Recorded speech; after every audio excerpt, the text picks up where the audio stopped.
मी लीला बबन काटकर, राहणार ललगुण, मुक्काम पोस्ट ललगुण, तालुका खटाव, जिल्हा सातारा. मावशी नमस्ते. नमस्ते. आज इथं पवार डॉक्टरांच्या दवाखान्यात तुमची भेट झाली आणि हो तुमच्या सुनेनी सौदी अरेबियावरून आणलेली चॉकलेट्स आम्हाला मिळाली. हो हो एकंदरीत तुमच्यावर बोलल्यानंतर तुमची प्रगल्भ बुद्धिमत्ता आणि तुम्ही घेतलेले कष्ट हे तुमच्या बोलण्यातनं जाणवत होतं. मावशी, एकंदरीत आपला जो प्रवास आहे याच्याविषयी थोडंसं सांगा. मी कसं केलं म्हणजे लहान माझी मुलं शिकवत असताना ना अगदी मी लोकांची कपडे धुवून लोकांची शेती करून अशी मी मुलं शिकवते. अच्छा. त्यावेळेला घरची परिस्थिती पण तशी. घरची परिस्थिती अशी म्हणजे सर्व्हिसला कोण नव्हतं, शेती करूनच मुलं शिकवली. अच्छा. आणि ती दुसऱ्याची शेती, माझी नाही घरची. अच्छा. वाट्याने शेती करून मुलं शिकवली त्यावेळेला. आणि माझी मुलं सातारला त्याने एकानं डिप्लोमा केला मोठ्याने. अच्छा. आणि त्यानंतर तो केमिकल इंजिनियर, त्यानंतर त्यानं लोणेरेला डिग्री केली.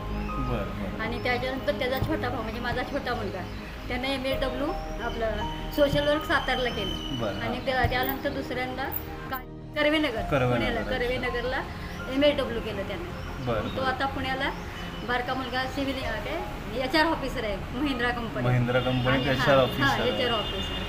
आणि मोठा आधी रिलायन्सला होता. म्हणजे दुसऱ्यांच्या घरची धुणी भांडी करून मुलांच्या शिक्षणावरती लक्ष केंद्रित केलं. अच्छा. आणि अशी करून मी मुलं शिकवली. ज्यावेळेला माझी मुलं शाळेत होती तेव्हा मला त्यांना घालवायला सुद्धा वेळ नव्हता कधी. बरं. नुसते नाही बांधावर यायचे ना, आई जातो बरं का म्हणायचे. एकंदरीत जाणीव होती मुलांना. हो जाणीव होती. मुलांनी खूप कष्ट घेतले. त्यांना कधीच मी असं काही खाऊ करून दिला नाही. कधी सकाळी केलेली 7 वाजता भाकरी बांधून दिली जाताना, पण कधी चणे नाही, कधी फुटाणे नाही, कधी शेंगदाणे बांधून दे, का तर परिस्थिती नव्हती. पण मुलांनी पण मुलांनी ते करून दाखवलं. आणि आता वयाच्या 32व्या वर्षी पुण्यात 3 प्लॉट घेतले, सातारला 1 प्लॉट घेतला. कारण केलं ते त्या सगळ्या त्या पांडुरंगाची कृपा, माझी काय नाही. घरची पण एवढी साथ नव्हती, पण तुम्ही असं कधी असं वाटून माझे मालक काम करत, आम्ही दोघं मिळून शेती करत होतो ना. बरं. असं त्यांनी भरपूर कष्ट केलं माझ्या मालकाने. कष्टातनं शिकवलं आणि कष्टातनं शिकवलं. दुसरा कोणाचा पैसा नाही आणि कोणाचं कर्ज केलं नाही 5 पैसे, कोणाचं ऋण नाही की मुलांनी हेच मग फेडावं म्हणून नाही. त्यांचं कधी कर्ज सुद्धा आम्ही काढून त्याने की मुलांना आता तुम्ही हे फेडा असं नाही केलं. आपण घेतलेले कष्ट जे आहेत या कष्टाचं मुलांनी पांग फेडलं. हो, पांग फेडले. आणि ते सगळं कृपा त्या पांडुरंगाची. अभिमान वाटतं आपल्याला की त्या मुलांनी एवढं करून दाखवलं. तुमचा मुलगा आता इकडे असतोय, सौदीला असतोय. सौदीला आहे माझा मोठा मुलगा, इंजिनियर आहे. Chemical engineer. आणि दुसरा मुलगा कर्वेनगरला, आता महिंद्रा कंपनीत HR ऑफिसर. आणि सुनबाई JSPM कॉलेजवर सिव्हिल इंजिनिअरिंग शिकवते. अरे वा वा वा. अच्छा. तुमचं गाव ललगुण. माझं गाव ललगुण. आणि तुमची शाळा शिक्षण पण 9वी पर्यंत झाले. हो, 9वी पर्यंत. 9वीला म्हणजे काय मी परीक्षा नाही दिली, पण 9वी पर्यंत मी गेली. शिक्षणाची फार आवड होती. फार आवड होती शिक्षणाची. पुढे शिकायचं होतं तुम्हाला. पुढे शिकायचं होतं, पण परिस्थिती अभावी, आई वडिलांची परिस्थिती नाजूक होती ना, त्यामुळे मग नाही शिकता आलं. त्यावेळी कसे कपडे नसायचे, काय पाया चप्पल नसायची, बाहेरगावी शाळेला जायचं म्हणलं की असं होतं ना. आमच्या माहेरी शाळा नव्हती त्यावेळेला इतकी. तुमचं वय आता 60 वर्ष. माझं वय आता 60 वर्ष. तर सगळ्या कविता अजून देखील तुमच्या मुखोद्गत आहे. एखादी कविता म्हणताय का? 7वीला होती बघा. रंग रंगुल्या सानुल्या गवत फुला रे गवत फुला, असा कसा रे मला लागला सांग तुझा रे तुझा लळा.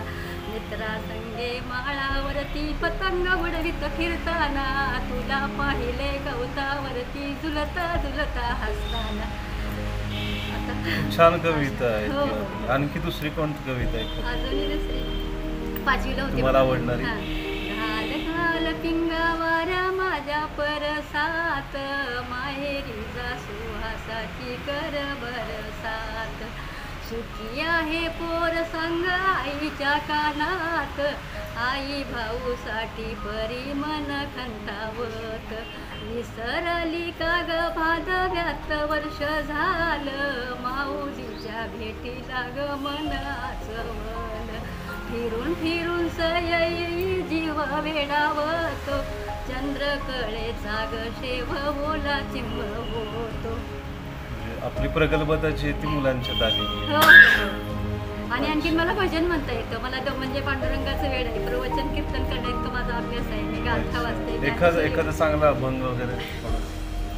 छंद तुझा लागला विठ्ठला, नाद तुझा लागला, छंद तुझा लागला रे विठ्ठला नाद तुझा लागला पिवळा पितांबर देवा पिवळा पितांबर कशाने ओला झाला भक्तांच्या जहाजाला हात लागला छंद तुझा लागला रे विठ्ठला नाद तुझा लागला. मावशी एकंदरीत पहिली परिस्थिती नव्हती, हो नव्हती तरी पण आपण दुसऱ्या गोष्टींच्याकडे दुर्लक्ष केलं नाही, कधी आणि म्हणजे नेहमी चांगल्या गोष्टीकडेच बघायचं वाईट का आपल्या मुलांच्या शिक्षणाकडे लक्ष दिलं. शिक्षणाकडे आता आहे त्यात समाधान मानणं हे हा, महत्त्वाचं. समाधान फार महत्वाचं. समाधान महत्वाचं आहे सगळ्यात. आणि असं म्हणतात की असे दांडगी इच्छा नाही नाही, ज्यांची तसं कधी नाही. असे दांडगी इच्छा ज्यांची मार्ग तयाला मिळती 70 नजर रोखणी नजरेमध्ये आयुष्याला द्यावे उत्तर. आपण आयुष्याला उत्तर दिलंय, हो हो. मुलांना चांगलं घडवलं. घडवलं मी आपण काय करू शकलो नाही तरी मी मुलांना घडवलं ह्यातच मला समाधान वाटतं. धन्यवाद मावशी. हो.